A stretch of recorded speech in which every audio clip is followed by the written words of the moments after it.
Good morning, good afternoon, good evening. Michael Zuber, one rental at a time, and I'm back with my good friends Matt and Dion. How you guys doing, Matt Awesome. Super good. and Dion? Howdy, Mike. Doing great. Ready for round three. And I'm hoping that in this video, at least I find some point to tell Matt he's wrong about something. Ooh, I like. I'll cue that up for you, Dion. Yeah, Cue it up. Ding. Well, hey guys, one of the things you guys both, we talk individually. You watch my daily financial news. Something I've been highlighting for 2 months now, maybe 10 weeks, is we are entering what I'm calling a housing slowdown, not a crash. Housing slowdown. More inventory, less buyers, more days on market, price drops, all these things. And I thought we should talk about a housing slowdown and what we would recommend for a buyer or an investor. So owner-occ or investor, residential only. So we'll leave apartments and commercial out. What should an investor or an owner-occ do in an environment where this crazy guy on YouTube, Mike Zuber, is calling for a housing slowdown? So I guess we'll start with Matt this time. You've heard me talk about this, and what are your thoughts? So Mike, you and I have been talking about this since it feels like March. Could be. We were talking about it not being a crash, and me getting super annoyed at people calling for a crash. Yeah. I think it really comes down to, this is where we still celebrate getting a good at bat. And you have to understand your market, because you're going to start to see things shift.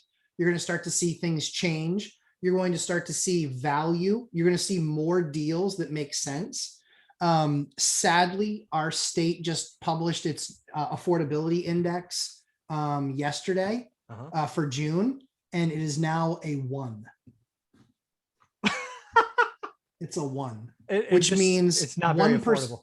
Yeah, 1% of people make more median income than median house cost. So at 1%, as you can imagine, and the funny thing is like, we've seen our inventory, Mike. Oh, so Mike, we need to do this is the crash right here. Inventory is up 40%, Mike. We went from 23 days to 35 days worth of inventory, right? Yeah. And so we're seeing it eke out. We're seeing it push into the market. We're seeing some of those things happen. The crazy thing is that, I think at the end of the day, if you're preparing yourself, I think that if you're looking at we're going to get into this property in 2 years, we're going to flip it, wrong market. I wouldn't do that. If you're looking at it as 2 years, we're going to buy and then jump up, probably still wrong market in many cases. I think this particular market, more than anything, is definitely a longer term buy and hold. Yeah. And it's because you can still get under 3%. Yeah.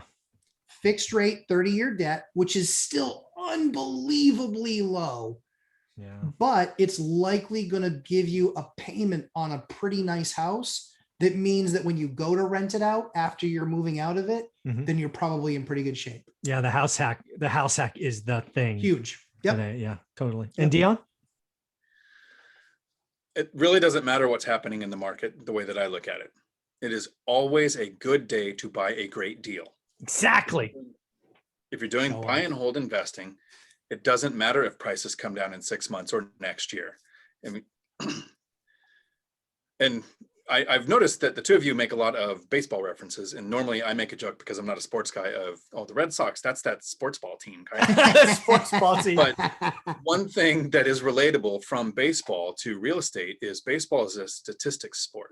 Yes. It's one of the only sports out there where in a season you can lose over 50 games and still be the world champions. Yeah. Yes. In real estate, if you're doing the work every day, you can have so many deals come by that don't make sense. Like you're finding ways to not buy property. Yep. So you don't end up with those alligators. So that on the few times that you actually make the right purchase to get a cash flowing property, you win. It doesn't matter if the market goes up or down. That's right. And I'm doing a little bit of research for a video on my channel on how everybody, because they watch the videos, wants there to be a crash, but collectively as a species, we're working for the prices to go up. When a wholesaler buys a property, the last thing they want is next week for that property to be worth 10% less. Yeah, Because their margin's gone. When a flipper buys a property and does all the work to make it saleable at the ARV, the last thing they want is the ARV to be 10% less.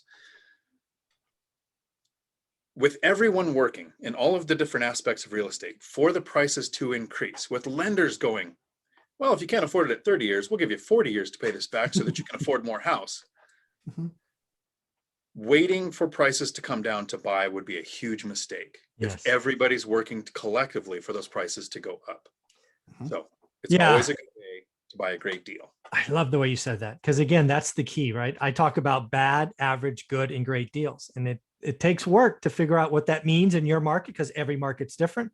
What is good or great in Fresno may be different in New Hampshire and different in Washington.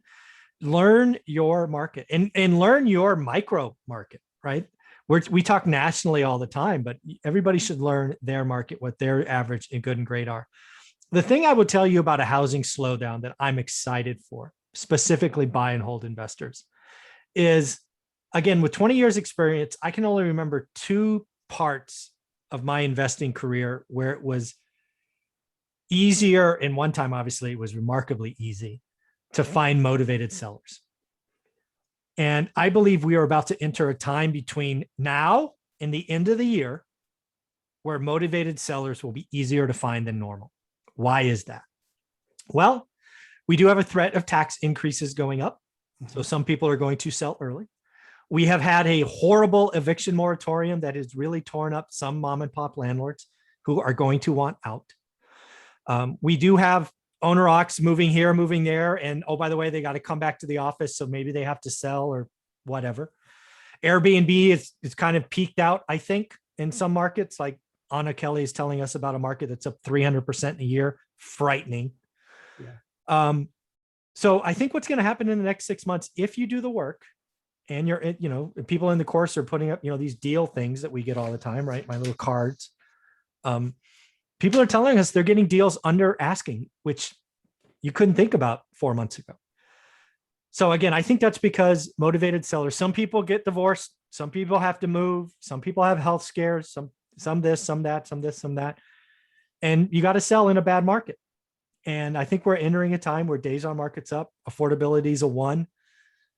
So you're going to get a lot of no answers, but if you do the work, you're going to find a motivated seller. And I'm excited because, God, writing 250 offers and getting like 3 counters, not fun.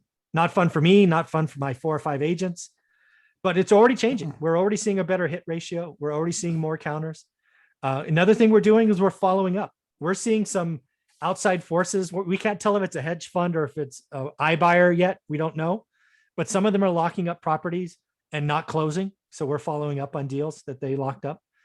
The market is changing right now. And the people that are going to win are the people that do the work. They don't overpay. And they're okay letting a bad deal go by, to use your guys' analogy, right? It's just let it go, get the next one, do the work. So I am thoroughly excited by the next 6 months. What do you guys think, Matt? Yeah, I mean, honestly, this market made me a better buyer. Yeah. Because I was literally, I'm an operator. So I'm looking at my portfolio always. I'm always tweaking this, adjusting that. What if we did it this way? What if we did it that way? Looking at a bunch of different ways to do things to potentially improve the business. And one of the things that I started doing a whole lot more of in the last year was looking at houses that might be getting sold that are single family, but they're actually not single family. They're actually duplexes that people reverted to make single families. Yeah. Or buildings that have ADU capabilities, or an ADU additional dwelling unit where you're allowed to build on the same piece of land. And even though you can't subdivide it, you can actually still have 2 buildings, both making money on the same property. So it's been really about changing the game and getting even better at what I already did, and really understanding, hey, are there other opportunities that I'm missing? And honestly, those deals, I have this one deal that I paid $257,000 for that I think within 2 years will be $1 million deal. No, might be a good deal. Because the person that sold it didn't understand that in that sector of zoning, you can actually buy ADU dwelling units. You can buy additional ones at $10,000 a unit. Oh, wow. And it allows me to go up to 8. So for an 80 grand permit and the cost of building something, I can add on to the building that's there, which is a 3 unit. I can add an 8 unit building on the lot that's right there, part of that lot. Wow. For 80 grand of a permit plus the cost of building. Now, I'm not doing it now because the cost of building is pretty high, but it continues to come down quickly. Yeah. But that's the kind of deal that I'll do when there's a housing correction Mhm. and people are looking for work. And I'll say, yeah, I'll put your framing crew to work because lumber's down back to a normal price. Your price is back down to normal price because you don't have a 9-month backlog of work. Right. And we'll put something like that together. So I think Mm. people needing to take advantage of this opportunity now to continue to learn their market, but look for other avenues like what your course actually, there's a ton of stuff in your course about that, whether it's private money, raising money, you know, all these different things, but looking for those opportunities to get more out of a property than what 95% of the public is looking at. And I think that's where you can also help create wealth for yourself. Yeah, the bonus sections in the course are just, they blow my mind. I'm Really? so lucky to have people like you two of you contribute, and more people are calling me up or reaching out to do it. So it's pretty cool. So Deanne, That's what about you? Well, it's fascinating to listen to Matt talk because it's really obvious to me that, Matt, you're an entrepreneur and you see that there are more ways to invest in real estate than what most people do. And buying a place where you can buy the permits to add ADUs and grow the property reminds me of how lazy I am. Know thyself. And to be successful in investing, I don't have to find 250 deals that would make sense to make the offer and get told no on all of them. I just need to find one Right. in the next year, every year, That's awesome. that I buy, that I do no work to, that's already rent ready or occupied. I bought a house. Well, it's a triplex, I call it, but it's a house with a duplex. Yep. And it's really zoned for 4. And the city already told me, we'll waive the connection fees if you put in a 4th unit. Cool. And so all I would have to do now is build the 4th unit. Too lazy. I'm take the money and I'm going to buy the next property. And someday in the future, but not today, I may add that 4th unit, but I'm just not that motivated. If I do, I'll be calling Matt to pick your brain. Yeah. You find somebody like me and you sell it to me because Yeah. I'll build that 4th unit. So, Yeah, you get a big chunk of value from that. And that's, and Dion, you're hitting the nail on the head, which is, you know, different strokes for different folks and how people want to be active investors. I mean, you know, as soon as I walk through a unit and see that it's 100% rent ready, I tell my agent not bother with an offer because I'm going to get outpriced. I'm just like, because that's what our market is with that one person, you know, with that one for an affordability score. I walk it and I'm just like, there's going to be 35 people on this thing. It's going to go for 50 over ask. We actually walked when I called him and I said, hey, listen, this thing's on there for 450. And I said, he's about $75,000 light. Oh, geez. And he goes, you think so? And I go, guaranteed. He's 75,000 light. So they put in all the offers. So I did my strategy of, I said to him, I said, call the agent and say, all right, you've got a couple of offers, I assume. She said, yep, we have a few offers.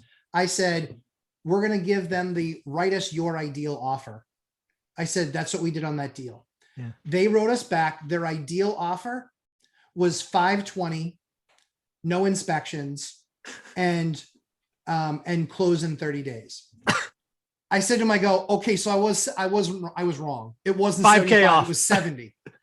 And I said, but that's what I'm competing with. And you know what? That house, even at 520, was a pretty good price. It just, for me, that only made it a deal. It wasn't a like, whoa, because if that thing was, if they're written back the offer, which by the way, I love that strategy right now. I'm totally digging that. We've done that like 4 or 5 times. It's going to get us the deal that we submitted or that we're working on right now. But that, you know, again, looking at that deal, if they'd come back at 490 or 495, holy cow, those numbers really worked. And I would have snapped it up in a second. Yeah, that's great. I love that strategy. You shared that a couple months ago. Yeah, thanks. Yeah. So, So there's the one last thing that I want to cover on inventory hitting the market and people saying that, you know, it's a housing slowdown. There's really only one factor that ever makes a seller lower the price. And it isn't what's happening with their neighbor's house, what's happening in the market, what's happening with lending. It's days on market. That's right. And for the last 6 months, 18 months, we've had to have offers in within minutes of it hitting the MLS. The average investor who is not doing off-market deals, to get an offer in to the seller before they get inundated with all of the offers that are going to come in. I think as we see that slow down, and I remember a couple of years ago, if a property was on the market for 30 days, you might start looking at an under Yes. price offer. Oh, yeah. Now, if it's on the market for 4 days, it's okay to make that offer less than asking. Wow. Because they've been told by their agent, you're going to get 100 offers in the first day. Everything's going for $50,000 over, so we'll list it. And in 4 days, when they don't, they think there must be something wrong with their property, and that's the time to make the offer. There you go. Yeah. Do the work, folks. Again, the big thing that all three of us you're hopefully hearing from us in different ways is don't focus on getting the deal. Focus on doing the work. That's right. Right. Get better at your craft. Get better every day. Daily disciplines, buy box, focus, all of those things. So Dion, how can people be a part of your world? Find me on Bigger Pockets or right here on YouTube, Dion Talk Financial Freedom. And Matt? Lumberjacklandlord.com and Lumberjack Landlord on YouTube, and trolling stupid channels at 2:00 in the morning when my son's awake. I love that. All right, guys. Thank you very much. Thanks, guys.